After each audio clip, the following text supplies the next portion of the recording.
Welcome to my YouTube channel. Iran Israel ওয়ারের আজকে সবচেয়ে বড় আপডেট এসেছে। ইরান যা করে দেখেছে এর আগে পৃথিবীর কেউ করতে পারে নাই। এটা ইতিহাস হয়ে থাকবে যে আমেরিকার F-35 ফাইটার জেটকে ইরান ধ্বংস করেছে। এবং F-35 ফাইটার জেট যে এই নিউজটা কত বড়, যদি আপনি আমেরিকান নিউজ চ্যানেলগুলো দেখেন তাহলে বুঝবেন যে এই F-35 ধ্বংস হওয়া এই নিউজটা কত বড় এবং এটা কত বড় ঝাটকা আমেরিকার জন্য। কারণ F-35 ফাইটার জেট যেটার দমে আমেরিকা পুরো পৃথিবীর যে কোনো দেশে হামলা করতে চলে যায়, যে কোনো সময় যে কোনো জায়গায় সে হামলা করতে চলে যায়। তার যে বায়ুসেনার একটা বার্যস্ততা পুরো পৃথিবীতে সে রাজ করতেছে, এই রাজ F-35 B2 বোম্বার দ্বারা সে করতে। এই F-35 কে টার্গেট করে নিয়েছে ইরান এবং একটাকে দুইটা ফাইটার জেট ধ্বংস করেছে। পাইলটগুলো একজন পাইলট আমেরিকা রেস্কিউ করতে পেরেছে এবং একজন পাইলট এখনো পর্যন্ত ইরানে আছে। ইরান $60,000 টাকা বলেছে, কেউ যদি এই পাইলটকে ধরে দিতে পারবো তাকে ইনাম দেবে। এই ওয়ার এখন পর্যন্ত এসে যে ওয়ারটি ডোনাল্ড ট্রাম্প বলেছিলেন যে আমি 48 ঘন্টার মধ্যে ইরানের রিজিমকে চেঞ্জ করে দেব। ইরান 48 ঘন্টার পরে ডোনাল্ড ট্রাম্প বলেছিলেন ইরানের নেভি শেষ, ইরানের IRGC শেষ, ইরানের মিসাইল শেষ, ইরানের ডিফেন্স সিস্টেম, নেভিগেশন সিস্টেম সব কিছু শেষ।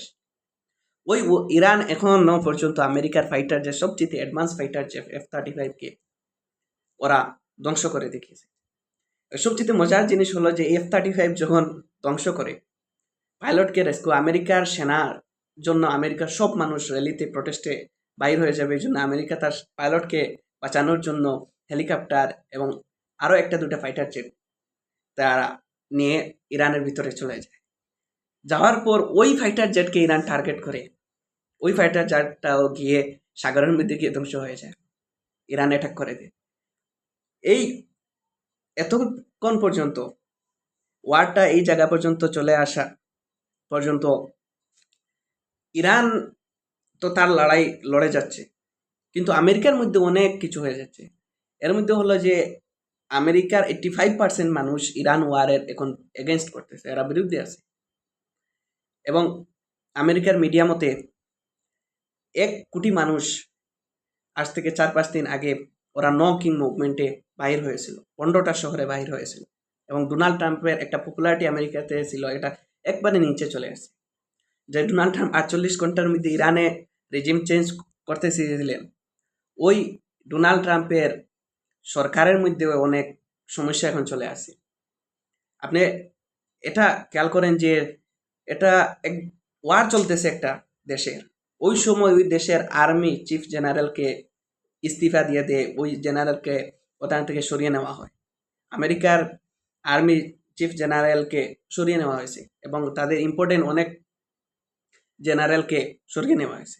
এটা দ্বারা যারা ওয়ার্ল্ডের ওয়ার অ্যানালাইসিস করে ওরা বলতেছে হয়তো আমেরিকা গ্রাউন্ডে অপারেশন করতে ইরানে চলে যাবে, কিন্তু আমেরিকা এইগুলো কখনো করবে না।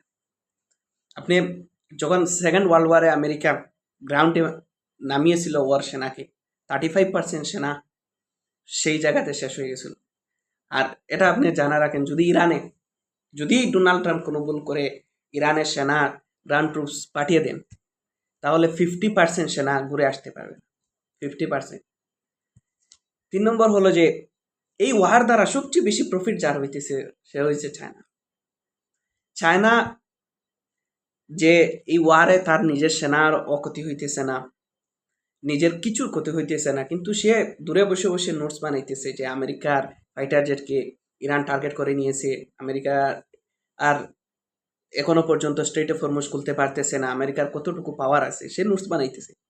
দ্বিতীয় হলো যে স্ট্রেট অফ হরমুজ যেটা আছে, যেটা দিকে ওয়ার্ল্ডের প্রায় 25% অয়েল রিজার্ভ, অয়েল এখান থেকে সাপ্লাই হয়, স্ট্রেট অফ হরমুজ এটা ব্লক আছে, একমাত্র খোলা আছে চায়না রাশিয়ার জন্য।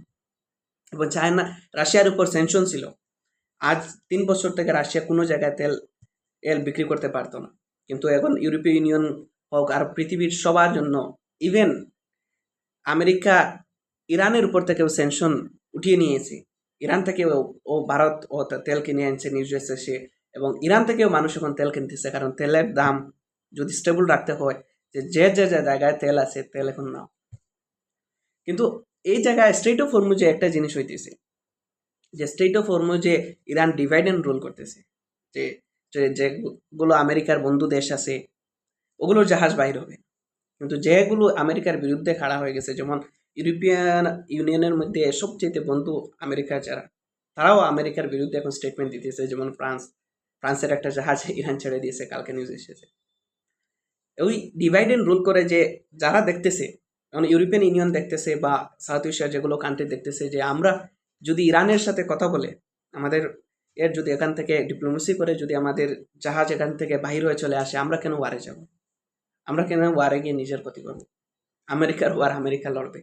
কিন্তু ডোনাল্ড ট্রাম্প অনেক চেষ্টা করেছেন এই ওয়ারের মধ্যে সবাই আস্তে পৃথিবীকে জড়িয়ে দেওয়ার জন্য, অনেকবার পোস্ট করেছেন চায়না সবচেয়ে বেশি এখান থেকে তেল নেয়, চায়না যেন এই ওয়ারে এখন ইনভলভ হওয়ার জন্য, স্ট্রেট অফ হরমুজ খোলার জন্য চায়না এখন চেষ্টা করবে। ভাই চায়না কেন চেষ্টা করবে? তার তো ও জাহাজের পতাকা দেখেই ছেড়ে দিয়েছে ইরান। এবং আমেরিকা এই ওয়ারের 48 ঘন্টা পরে দাওয়া করেছিল যে ইরানের 90% মিসাইল ক্যাপাবিলিটি তারা শেষ করে দিয়েছে। কিন্তু আজকে রাত্রে নিউজ এসেছে যে ইরান ইসরায়েলের ইন্ডাস্ট্রিয়াল এরিয়া জেকেব করে একটা জায়গা আছে নেকেব, এটাকে অ্যাটাক করে নেয় এবং অকুপাইড এরিয়া স্কেল করে জায়গা আছে, ওই জায়গাতে অ্যাটাক করে নেয় এবং অ্যাটাকের ভিডিও এসেছে। এখন ইরান প্রথমে অ্যাটাকের মধ্যে ইরানে যদি 10টা মিসাইল ফায়ার করতো, একটা দুটাকে পড়তো, এখন 10টার মধ্যে 8টা মিসাইল পড়তেছে। তাহলে ওদের দিকে ওদের ডিফেন্স সিস্টেম দুর্বল হইতেছে এবং ইরান ধীরে ধীরে তার অ্যাডভান্স মিসাইল সে ইউজ করতেছে। কিন্তু এই ওয়ারের মধ্যে সবচেয়ে ক্ষতি হলো, ইরানের ক্ষতি হইতেছে না এরকম না, ইরানের সবচেয়ে বড় একটা পুল ছিল এবং মিডল ইস্টের সবচেয়ে উঁচু এই ব্রিজটা ছিল। এই ব্রিজটাকেও আমেরিকা যখন কাজ ব্রিজের মধ্যে অ্যাটাক করে, এই ব্রিজের মধ্যখানে মিসাইল অ্যাটাক করে এই ব্রিজটাকে দুভাগ করে দেয়, এটা ফটো এসেছে। কিন্তু বিলাল আগারচি ইরানের যে ফরেন মিনিস্টার, উনি পোস্ট করেন যে আমরা পুল তো বানিয়ে নিব, কিন্তু মিডিল ইস্টের যে জায়গায় ইরানের আমেরিকার বন্ধু দেশ আছে সবগুলোকে আমরা অ্যাটাক করব। তারপর মিডিল ইস্টের কান্ট্রিগুলো প্রেশারের মধ্যে চলে আসে এবং এই পুল তো বানিয়ে নেবে। কিন্তু আমেরিকার F-35 ফাইটার যে দুটা কিনে নিয়ে আসে, একটার দাম $1 বিলিয়ন। এখন আমেরিকা দাওয়া করেছে যে একটা F-15E অ্যাডভান্স ফাইটার জেট, এবং এই যে একটা আমেরিকার F-35 পৃথিবীর কেউ এখনো পর্যন্ত টার্গেট করতে পারে নাই, কেউ ডেস্ট্রয় করতে পারে নাই, ইরান প্রথমবার ডেস্ট্রয় করে দেখাইতেছে। এবং যে ডোনাল্ড ট্রাম্প বলেছিল যে আমার পুরো কাবু, আমি ইরানের পুরা এয়ার স্পেসের উপর আমার ফাইটার জেট ঘুরতেছে, আপনি স্পিচ দেখবেন এভাবে বলতেছে ও আমেরিকার প্রেসিডেন্ট, কিন্তু কথায় ডোনাল্ড ট্রাম্প এভাবেই বলেছে আমার পুরা কন্ট্রোল ইরানের পুরো এয়ার স্পেসের উপর, আমি যে কোনো সময় যে কোনো জায়গায় তাদের অ্যাটাক করতে পারি, কোনো অসুবিধা নেই। তুমি অ্যাটাক করতে পারো ঠিক আছে, কিন্তু এখন তোমার ফাইটার জেটকে ওরা ক্র্যাশ করে নিয়েছে। তারপর এখন পর্যন্ত ওয়ার কোন দিকে যাবে, কি হবে বোঝা যাইতেছে। আজকে যে নিউজ, এখন আজকে প্রায় 8টা বাজতেছে, এখন পর্যন্ত একটা নিউজ এসেছে যে আমেরিকার যত ফাইটার জেট এবং যুদ্ধ বিমান যতগুলো আছে, এই যুদ্ধ বিমানগুলো বর্তমানে মিডল ইস্টের দিকে আসতেছে। কালকে সানডে, হয়তো এটা বোঝা যাইতেছে যে সানডে আমেরিকা একটা বড় হামলা করবে এবং মানডে বলবে যে না পিস টকিং চলতেছে বলে শার্মের উপরে নিবে। এটা তারা ওয়ারে প্রথম থেকে করে করে আসছে, মার্কেটের একটা ব্যালেন্স করার চেষ্টা করে। কিন্তু আজকে রাত্রে যদি কোনো বড় ধরনের হামলা হয় বা কি হয় বোঝা যাবে না।